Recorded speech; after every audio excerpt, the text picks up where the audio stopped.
தலைவர் கலைஞர்கிட்ட தான் கற்றுக்கிட்டேன் இந்த விஷயத்த. அவர் பேர் விட்டுருவார் சில டைமில். அப்படியே யோசிச்சுக்கிட்டே இருப்பேன். உடனே சொல்லுவார், தம்பி ராதா ரவி கூறியது போல்.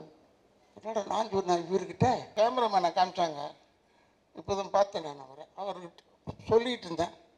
இருக்கிறதுலேயே ஒன்று ஒரு ஒர்ஸ்ட்டு கேமராமேன் தான். ஒர்ஸ்ட்டு கேமரா முன்னாடி தான் நடிக்க தெரியும், பின்னாடிலாம் நடிக்கவே தெரியாது. இவரோட நடிப்பு நோ சான்ஸ்ன்னு சொன்னான். அதுலேயும் சான்ஸே இல்லாமல் போயிடுச்சு. இங்கே குடியிருக்கும் என் குடும்பத்தை சேர்ந்தவரோட மேடையில் அமர்ந்திருக்கும் அத்தனை பெரியவர்களுக்கும் சிறியவர்களுக்கும், முக்கியம் ஜேபியில் வந்திருக்காரு, கிருஷ்ணா வந்திருக்கான். அவங்களாம் அந்த படத்தில் வந்து ஏதோ ஒரு விதத்தில் கனெக்டட். அவங்க வந்ததும் எனக்கு ரொம்ப பெருமையாக இருந்தது. இன்னொன்று, டான்ஸ் மாஸ்டர் வரும்போது அவர்கிட்ட வரும்போதே உள்ளே வரும்போதே சொல்லிட்டேன், இந்த மாதிரி பேண்ட் சட்டை போகலான்னு தான் வீட்டில் திட்டுறாங்க. யார் உங்களை அந்தளவுக்கு இருக்கு, அவர் போட்டால் தான் அழகாக இருக்கு. அப்பேற்பட்ட ஒரு நல்ல மனிதன். இன்னொன்று எனக்கு என்ன பிடிச்சதுன்னா, மாசுக்கிட்ட எல்லாம் அவர் படம் எடுத்தாருன்னா, அவர் படம் நடிக்கிறாருன்னா ஏதாவது ஒரு சாங்கில் வருவார், ஒரு சின்ன பிட்டாவது வருவார். அது எதுக்கு வராருன்னு எனக்கு தெரியாது. டே நீ ஒழுங்காக ஆட மாட்டேடா, எப்பயாவது நீ ஆடுறதை பார்த்துக்கலான்னு அதுக்கு வராரா என்னன்னு எனக்கு தெரியாது. ரொம்ப பிரமாதமாக செய்யக்கூடிய மனிதன். இந்த இப்போ கிருஷ்ணன் பேசும்போது சொன்னான், ராதாகிருஷ்ணன் இவங்கெல்லாம் வந்து உண்மையில் இந்த காலத்தில் இவ்வளோ வேகமாக இருக்கணுன்றதை கற்றுக்கிட்டதே இவங்ககிட்ட இருந்தான்.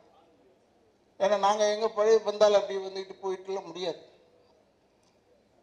இப்போ தேவான சகோதரர்கள் இருக்காங்கன்னா நாங்களாம் ஒரு செட்டு தான் இல்லை, நாங்களாம் ஒரு பெரிய செட்டு. அப்போ சொல்லிட்டு இருந்தேன் ஜெயபிரகாஷ்கிட்ட, நாங்கள் ரொம்ப நல்லவங்க இல்லை, பட் இப்போ நல்லவங்களாகிட்டோம். ஏன்னா முடியாமைன்னு ஒன்று இருக்குது பாருங்க, அது ஒன்றுமே சொல்ல முடியாது, செய்ய முடியாது. நான் எல்லாருக்கும் அட்வைஸ் தான் பண்ணுவேன். எனக்கு இவன் வந்து படம் புக் பண்ணும்போது இவனுக்காகலாம் நான் நடிக்கலை, இவங்க அப்பாவுக்காக நடித்தேன். யாரோட எதுக்காக இவரெல்லாம் ஒத்துக்கிட்டாருன்னு ரொம்ப பெருமையாக சொல்லிட்டு இருந்தாங்க. நான் இவங்க அப்பாவுக்காக ஒத்துக்கிட்டேன். அவர் பேர் என்னன்னா கருணாநிதின்னு பேர். எனக்கு ரொம்ப பிடிச்ச பேர் தான். பரவாயில்ல, நான் வரேன். நான் எதுக்கு சொல்கிறேன்னா, இவன் எடுத்தான் அன்பண்ணன் தான் பேக் பண்ணுறாரு சார்னு சொல்லிட்டு இவன் அவரை பார்க்கறதுக்கு 4 வருஷம் ஆச்சு. நான் டெய்லி போவேன், அவர் வீட்டு தாண்டி தான் போவேன் எங்கள் ஹாஸ்பிட்டலுக்கு. அப்போது பார்க்கும்போது கருணாநிதி நின்று பார்ப்பேன். கருணாநிதி நின்று பார்த்தாலே அன்பு இருக்காருன்னு அர்த்தம். நல்ல எதையுமே அதிகமாக யூஸ் பண்ணிக்க மாட்டார் இவங்க அப்பா. இப்போ அது மாதிரி இப்போ எனக்கு ப்ரொடியூசர்னு அறிமுகப்படுத்தினாங்க. நான் நினச்சிக்கிட்டு இருக்கேன் அன்பு சார் தான் எடுக்கிறாருன்னு பார்த்தா இவன் ஒரு ப்ரொடியூசர் இருக்கான். அதில் இப்படி எல்லோரும் சேர்ந்து இந்த படத்தை வந்து பெரிய வெற்றி படமாக, ஏன்னா ஹீரோவாக பண்ணுறவன் வந்து ஜேபி பையன் ஜெயபிரகாஷ்ன்னு எனக்கு நல்லா தெரியும். இருந்தாலும் அவன் பையன் தெரிஞ்ச உடனே எனக்கு ரொம்ப உண்மையான ஒரு புலங்காகிதம். இங்கே இருக்கிறவங்க அத்தனை பேருமே இந்த படம் நல்லா ஓடணும்னு சொன்னாங்க. இப்போ கூட சகோதரர் நான் வில்லன் செஞ்சுட்டேன் இதில் அப்படின்னு சொல்லி என்னை பற்றி ஏதோ சொன்னார். அப்போ பேசும்போது நோ சான்ஸ் ராதா ரவின்னு இப்படி சொல்லாதீயான்னு சொல்லியிருக்கேன். பல மில்டன் கிட்ட இப்படி தான் சொன்னேன். மேடையில் உட்காந்துட்டு என்னை பெருமையாக சொல்கிறேன்னு சொல்லிட்டு இவரோட நடிப்பு நோ சான்ஸ்ன்னு சொன்னான். அதுலேயும் சான்ஸே இல்லாமல் போயிடுச்சு. ஏன்டா நோ சான்ஸ்ன்னு சொல்கிற, சான்ஸ் இதுக்குன்னு சொல்லுடா. ஏன்னா இப்போ உருட்டுறது ரொம்ப நமக்குலாம், எனக்கு வெறும் கேமரா முன்னாடி தான் நடிக்க தெரியும், பின்னாடிலாம் நடிக்கவே தெரியாது. எனக்கு கேமரா முன்னாடி நல்லா நடிப்பேன். இந்த நிக்கில் கேட்டு பாருங்க, அவன் சொல்லுவான், அவன் வந்து உலகமாக நடிக்காம நிக்கில். அவன் பார்த்தோன்னு சார் அண்ணா பாடுறான், நம்ம பார்த்தோன்னு அவன் எல்லாருக்குமே அதான் சொல்லிக்கிட்டே வரான் உள்ள. அவங்க குடும்பம் நம்ம ரொம்ப நெருக்கமான குடும்பம். இவங்களை பற்றி இப்போ பேரை விட்டுருந்தேன்னு வச்சுக்கோங்க, பற்றியா என் பேரை விட்டார் பாருங்க. கொஞ்சம் மனிதர்கள் தானே நம்ம அப்படி நினைப்பாங்க. இதை நான் யார்கிட்ட கற்றுக்கிட்டேன்னா தலைவர் கலைஞர்கிட்ட தான் கற்றுக்கிட்டேன் இந்த விஷயத்த. அவர் பேர் விட்டுருவார் சில டைமில், எல்லாரையும் பற்றி சொல்லுவார். இப்போ என் பேரை சொல்லிட்டு வச்சுக்கோங்க, எனக்கு கோவம் வருமா வராதா? அப்படி யோசிச்சுக்கிட்டே இருப்பேன். உடனே சொல்லுவார், தம்பி ராதாரவி கூறியது போல். என்னடா நான் சொன்னேன் இவர்கிட்ட நம்ம இருக்கிறோன்றது பேரை சொல்லுவார், அதில் குத்துவார். அதெல்லாம் அவர்கிட்ட கற்றுக்கிட்டது தான். அதாவது நல்ல விஷயங்கள் மட்டும் அவர்கிட்ட கற்றுக்கிட்டேன். ஒன்று என்னென்னு எனக்கு ரொம்ப பிடிச்ச குரூப் என்னென்னா, தேவானனை இப்போ தான் பார்த்தேன். இப்போ சொன்னார், அப்போ இதில் பார்க்கும்போது சொன்னார், ஒரு ஷோ முடிச்சுட்டு வந்தேன், நீங்கள் எங்கேப்பா முடிச்சுட்டு வந்தீங்கன்னு கேட்டுக்கிட்டு இருந்தேன். எனக்கு ரொம்ப பிடிக்கும் எனக்கு தேவானனை. அவர் போடுறதும் மியூசிக் தான். இன்னொரு சகோதரர் நல்லா போடுறாங்க, பட் நின்று வாங்கிறதுக்குள்ள போதும் ஆகிடுது. பி வாசு என் படத்துக்கு சொன்னார், இது நம்ம பூமி தானே, நான் எடுக்கிறேன், அப்போ நீ இருந்து இந்த பாட்டை வாங்கிட்டு வந்துருன்னு சொல்லிட்டு போயிட்டாரு. நான் போய் இந்த பாட்டு, எனக்கு பாட்டுக்கு சம்மந்தமே இல்லை, ப்ரொடியூசர் தான், பட் சம்மந்தம் இல்லை. அப்போ ஒரு பாட்டை போட்டு கொடுத்தாங்க, கொடுத்துட்டு போய் எடுத்து போய் போட்டேன். அப்போ அவர் மியூசிக் டைரக்டரே சொன்னார், இது ரொம்ப கொஞ்சம் ஒரு பழைய டியூன்லேருந்து எடுத்துட்டா, நீ அவசரப்படுறியா, அதுக்காக செஞ்சேன், பழசாக இருக்கலாண்ணே, ரொம்ப ஊசி போய் கிடக்குது, என்ன இழுத்த நூல் வருதுன்னு சொல்லிட்டேன். ரொம்ப பிரமாதமாக சொல்கிறேன் யார் ராதாரவி, கேளுங்க ஏன்னு சொல்லிட்டு எல்லாருக்கையும் சொல்லியிருக்காரு. இதெல்லாம் எதுக்கு உங்களுக்கு சொல்கிறேன்னா, உண்மைக்கு பயம் வரவே கூடாது. உண்மைக்கு மட்டும் பயம் வரவே கூடாது. எங்கே இருந்தாலும் துணிச்சலாக சொல்லணும். இப்போ கூட நான் கேட்டேன், அவன் பேர் என்ன கன்னடத்தால், சரண்ராஜ், அவங்க ஏன் வரலன்னு கேட்டேன். அவங்க கூட்டம்லாம் என்னன்னு தெரியல. அவன் நல்லா தானே வருவானே, ஏன் வர மாட்டான்னு. ஏன்னா வரணும், எல்லாருமே ப்ரொமோஷனுக்கு.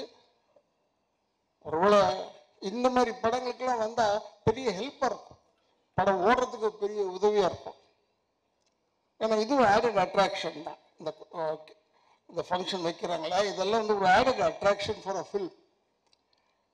ஏன்னா வேற ஒன்றுமே செய்ய சொல்லி என்னை வந்து டான்ஸ் ஆடுங்கன்னு சொல்லலை, வந்து நின்று பேசிட்டு போங்கன்னு. நம்மளால் எது முடியுமோ அது தெரிஞ்சுதான் சொல்கிறாங்க. எதுக்காக சொல்கிறேன்னா, இப்போ நீங்கள் யூடியூபர்ஸ் எல்லாம் இருக்கீங்க, பத்திரிகையாளர்கள் சில பேர் இருக்காங்க, எல்லாருமே நல்லதாக போடுவாங்கன்னு சொல்ல முடியாது. சில டைமில் அப்படி கொஞ்சம் ஒரு பொடி வைப்பாங்க. உங்களுக்குலாம் ஏன் சொல்கிறேன்னா,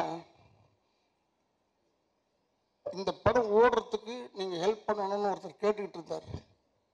நான் அப்போ நினச்சிக்கிட்டேன், அவங்கள போய் கேட்டால் அவங்க என்ன செய்ய முடியும், நம்ம நல்ல படமாக எடுக்கணும். பட் இந்த படம் நல்லா இருக்கும்னு ஏன் சொல்கிறேன், நானும் படம்லாம் பார்க்கல. ஏன் நல்லா இருக்கு சொன்னால், தண்ணி பஞ்சம் நம்ம ஊரில் ஹெவியாக இருக்கு, பயங்கரமாக இருக்கு. அதை வச்சு கதை பண்ணியிருக்காங்கன்னும் போது டெஃபினட்டாக இந்த வெற்றி வந்து தண்ணியில் எழுதிய வார்த்தை மாதிரி இருக்கக்கூடாது, கல்வெட்டாக இருக்க வேண்டும். இந்த படம் நம்ம ஊருக்கு இன்னைக்கு இருக்கிற சூழ்நிலைக்கு கல்வெட்டாக நிச்சயமாக இருக்கும், அதில் எந்த விதமான சந்தேகம் கிடையாது. உனக்கு சொல்கிறேன், டைரக்டருக்கு சொல்கிறேன், என்னென்ன படம் வந்து 5 நாள் தானே ஓடிச்சு, 10 நாள் தானே ஓடிச்சு, அப்புறம் தேட்டர் எடுக்கிறேன்னு சொல்லிட்டு, அதெல்லாம் அப்படி தாண்டா. இப்போல்லாம் வந்து 2 வெற்றிகரமான 2வது நாள் போடுறாங்க. ஒன்று 5 நாள் ஓடிடுது, அதை சொல்லு. ஏன் சொல்கிறேன்னா, இப்போ நான் கூட கடைசி தோட்டான ஒரு படம் நடித்தேன், அந்த ரிலீஸ்லேயே பெஸ்ட் பிக்சருங்க இதுன்னு சொன்னாங்க. அப்போ ஒரு 3 நாள் படம் சேர்ந்தாப்புல ரிலீஸ் ஆச்சு. அப்பாடா, பெஸ்ட் பிக்சர் எப்படி ஒரு 25 நாள் ஓடும். பார்த்தா 8 தேட்டர்லேருந்து எடுத்துட்டாங்க, தேட்டர் கிடைக்கல. அதெல்லாம் சொல்லன்னு பார்த்தேன், அன்பு போயிட்டாப்புல, அன்புகிட்ட சொல்லன்னு பார்த்தேன், நீ வேறு ஏதாவது செலவு பண்ணுறதோட இங்கே ஒரு 3 தேட்டர் கட்டி முடியாது. ஏன்னா வெல்லிங்டன் போயிடுச்சு, கெய்டி போயிடுச்சு, லிபர்ட்டி போயிடுச்சு, எல்லாம் போயிடுச்சு, ஆனந்த் போயிடுச்சு. எது நல்ல தேட்டர் நாங்களாம் போய் படம் பார்ப்போம், அந்த படம்லாம் அந்த தேட்டர்லாம் காணான்னு ஆச்சரியமாக இருக்கு. நல்லவேளை சத்தியம் தேட்டரில் இன்னும் ஓடிக்கிட்டு இருக்கு. அப்புறம் இந்த பக்கம் புதுசாக கட்டுறாங்க. அதனால் அன்புகிட்ட சொல்லலான்னு பார்த்தேன், இப்போ ஒரு தேட்டர் 2 தேட்டர் கட்டி விடுப்பா சிட்டிக்குள்ளே, ஏன்னா 7-8 தேட்டர் போயிடுச்சு. ஏன்னா எங்கள் பொழப்பை நடிப்பு தானே, அதனால சொல்கிறேன். எங்கள் படம் வரணும், ரிலீஸ் ஆகணும், அந்த சுயநலத்தில் தான் சொல்கிறேன். எனக்கு வெறும் தான் சொன்னேன், நடிக்க தெரியும், கேமரா முன்னாடி மட்டும்தான் நடிக்க தெரியும், பின்னணியில் நான் நடிக்கிறது கிடையாது. நம்ம சொல்கிறதெல்லாம் உண்மையான வார்த்தை தான். இந்த இது கூட செப்பிட்டி தியாகராஜன் ஹால் கூட டைரக்டர் வந்து சொன்னான், இங்கே தானே பண்ணுறோம், சுற்றி கித்தி இங்கேயே பண்ண ஆரம்பிச்சிட்டாங்க. என்னடா ஏன்டா அங்கே பண்ணுறீங்க கேட்டேன். ஏன்னா இப்போ நாளைக்கு திருப்பி இன்னொரு செட்டு விழாக்கு வரணும், அதில் வேறு நான் நடித்து தொலைஞ்சிருக்கேன். எனக்கு உண்மையிலேயே இளைஞர்களுக்கு இடம் கொடுப்போம், நம்ம சொல்லவே தேவையில்லை, ஆட்டோமேட்டிக்காக தள்ளி விட்டுருவாங்க போல இருக்கு நம்மளை. அவ்வளோ பேர் இப்போ வந்தவன் பேர் வில்லன் செய்கிறேன்னு சொல்லிட்டான். இப்போ நமக்கு ஒரு சின்ன கிரேடு கொடுத்துருக்காங்க, அது அவனுக்கு தெரியல. முதல்லலாம் நானே தான் நேராக போய் பொண்ணை தூக்கிக்கிட்டோ குடும்பத்தை கெடுத்துக்கிட்டோ ஏதோ இருப்பேன். இப்போ அது கிடையாது, ஆர்டர் பண்ணுறது தான். போய் அவங்களெல்லாம் போய் கெடு, போய் இந்த குடும்பத்தை கெடு, வெறும் ஆர்டர் பண்ணுறதோட விட்டானுங்க. ஏன்னா இவர் வச்சு கூப்பிட்டு போய் ஓடணும் வரணும் எல்லாம் வேணாண்டா, உட்கார சொல்லுன்னு சொல்கிறான். அதுக்குன்னு வச்சுருக்கான் ஆளுங்களை இப்போ கெடுக்கிறதுக்குன்னு. ஆனால் நான் உண்மையை சொல்கிறேன், கெடுக்கிறதுக்குன்னு நீ நினைக்காது. தமிழ்நாட்டு மக்கள் மாதிரி அறிவாளிங்க யாருமே கிடையாது. நானும் விஜயகாந்தும் அலைவோசைன்னு ஒரு படம், அதில் மேட்டுப்பாளையத்தில் எடுத்துகிட்டு இருந்தோம். இந்த கல்லர் ஸ்டேஷன் அண்டை போய் எடுத்த காட்டுக்குள்ளே போய் கூட்டம் வரக்கூடாதுன்னு ஃபைட் எடுத்துக்கிட்டு இருந்தோம். அங்கே ஒரு 6 பொம்பளைங்க வந்துருச்சு படம் பார்க்க, அந்த ஷூட்டிங் பார்க்க. வந்து விஜயகாந்த் பக்கத்தில் உட்காந்துட்டு, தம்பி நீங்கள் ராதாரவியில் நம்பாதீங்க தம்பி, பக்கத்தில் ஒரு சிகரெட் பிடிச்சிக்கிட்டே இருந்தேன். ஏமா நான் தான்மா ராதாரவி, அது தெரியும் தம்பி, நீ தானே தெரிஞ்சுக்கிட்டு சொல்லுதுன்னா அப்போ நான் நினச்சேன் நம்ம கேரக்டர் சக்ஸஸ் ஆகும். அப்பாடா பயப்படுறாங்களே அந்த அளவுக்கு. அது ஏன்னா PS வீரப்பண்ணனை பற்றி சொல்லியிருக்காங்க, நம்பியார் சாமியை பற்றி சொல்லியிருக்காங்க, எங்கள் அப்பாவெல்லாம் பற்றிலாம் சொல்லியிருக்காங்க. பட் நம்மளை பற்றி இப்படி நேரம் சொல்லும் போது எனக்கு பெரிய சந்தோஷம். மேக்கப்ன்றது நானும் கொஞ்சம் யோசித்து செய்வேன், டைரக்டர் தப்பாக எடுத்துக்கூடாது. அமரன் படத்துக்கு இப்படி தான், இந்த முடியை ஷார்ட் ஆக்கி ப்ளீச் பண்ணேன், வெள்ளை ஆகணும்னு ப்ளீச் பண்ணி இந்த கண்ணு ரெப்பையே கிழிஞ்சு போச்சு. அப்போ அந்த ட்ரெஸ்ஸெல்லாம் மாட்டிட்டு பல்லெல்லாம் போட்டுட்டு அப்படியே வந்தேன் காரில். ஹார்பருக்கு போகணும், 12வது நம்பர் கேட் தான் உள்ள. அது போகிறதுக்கு முன்னாடி போலீஸ் நிறுத்தி தூர்தர்ஷன் வழியை சுற்றி போங்கன்னு சொல்லிட்டான். அப்போ என்ன பார்த்து சொன்னான், டே சேட்டே சுற்றி போ. அப்போ நான் சொன்னேன், வெற்றி ஆகிட்டோம்டா. ஏன்னா அவன் என்னை பார்த்து டே சேட்டுன்னு சொல்கிறான், சாதாரணமாக பார்த்துருந்தா சொல்ல மாட்டான். இது எதுக்காக சொல்கிறேன்னா, படத்தில் நடித்து பேர் கிடைக்கும்ன்றது ஒன்று இருக்கட்டும். இப்போ படங்கள் வந்து பெருசாக நிறைய படம் வந்துக்கிட்டே இருக்கு. 200 படம் நின்னாலும் தப்பு சொல்கிறாங்க, 200 படம் வந்தாலும் நான் தப்பு சொல்கிறேன். கூட்டம் வந்துக்கிட்டே இருக்கு, ரெடியாக இருக்காங்க, சுட சுட சீட்டு சூடு அப்படியே இருக்குது, படம் மட்டும் வந்துக்கிட்டே இருக்கு. அது கொஞ்சம் அடங்கணும் இல்லை, அதுக்காக சொல்கிறேங்க. இதெல்லாம் பற்றி ஒரி பண்ணாமல் இந்த படத்தை எடுங்க கொடுங்க, வெற்றி ஆகணும். எல்லாருக்கும் எனக்கு கூட ஆசை தான், 100 நாள் ஓடினா எனக்கு பெருமையாக இருக்கும். நிறைய படம் ஓடணும், இவனுக்கு நிறைய படம் வரணும். இந்த டைரக்டர், இந்த டீமுக்கு எல்லாம் டீம் வந்து யங்ஸ்டர்ஸ் டீம். இந்த கேமராமேனை காமிச்சாங்க, இப்போ தான் பார்த்தேன் நான் அவர்கிட்ட சொல்லிகிட்டு இருந்தேன், இருக்கிறதுலேயே ஒன்று ஒரு ஒர்ஸ்ட்டு கேமராமேன் தான், ஒர்ஸ்ட்டு கேமராமேன். அவருக்கு பர்ஃபெக்டாகி வர வரைக்கும் விட மாட்டான் அந்த ஆள். சாப்பிடுச்சிட்டான் என்னெல்லாம் என்கிட்ட பேசுறதுக்கே யோசிப்பாங்க. இவன் வந்து கேமராமேனை தட்டி விட்டுருவான். கேமராமேன் வந்து சார் இங்கே நிற்கணும் சார், இப்படி திரும்பணும் சார்னா சொல்லுவார். என்ன இது இளவா போச்சு இது, யார் அவனை கேமராமேனை போட்டது? ஷார்ட் எடுத்து ஓகே சொல்ல வேண்டியது தானே. நமக்கு ஒரு ஏஜுக்கு மேலே போனோம்னா நின்று நடிச்சுக்கிட்டு இருக்கிறது கொஞ்சம் யோசிக்கிறோம். பட் படம் வந்துட்டு இருக்கும்போது இதில் கூட பாருங்க, மேக்கப்லாம் போடல, சும்மா சொந்த முடியோடு அவர் வந்தாருங்க. அதில் பெருமைக்காக இல்லை, விக்கு வைக்கிறதுக்கெல்லாம் டைம் ஆகும், நீ வேறு இது போதுயாங்க. இந்த படம் எடுத்து எவ்வளோ வருஷம் ஆச்சுன்னா 4 வருஷம் ஆச்சு இல்லை. அதனால் இவன் ஒன்றும் கவலைப்படாத, 12-13 வருஷம் கழிச்சு ரிலீஸ் ஆன படம் சூப்பர் டூப்பர் ஹிட் ஆகிடுச்சு. 12-13க்கே அப்படின்னா நீ 4 தானடா ஆகுது. இப்போ ஜனங்களுக்கு அதுதான் டேஸ்ட் போல இருக்கு. இப்போ பழைய படமாக கொண்டாந்து விடணும், அப்போ நல்ல படம் எடுத்துகிட்டு போகணும்னு அர்த்தம். இப்போ எடுக்க மாட்டோம்னு அர்த்தம். இப்போ எடுக்கிறாங்க, படம்லாம் நிறைய வருது. என்ன அவன் பேரையும் ஹீரோயின் பேரை தெரிஞ்சுக்கிறதுக்குள்ள போதும் போதும்னு ஆயிடுது எனக்கு. மற்றவங்களை பற்றி சொல்லலை. ஏன்னா நான் எல்லாரோடையும் பேரை சொல்லி அன்பா பேர் விற்கிறது அடையாளத்துக்கு தானே. அந்த பேர் இல்லாமல் சொல்வது எனக்கு அவ்வளோ ஒத்து வராது.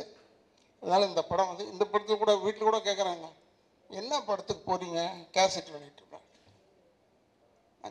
படம் பேர் தெரில, என்ன படம்னா அவன் டைரக்டர் பேர் தெரியுது, எல்லாரும் பேரும் தெரியும், படம் பேர் தெரியல.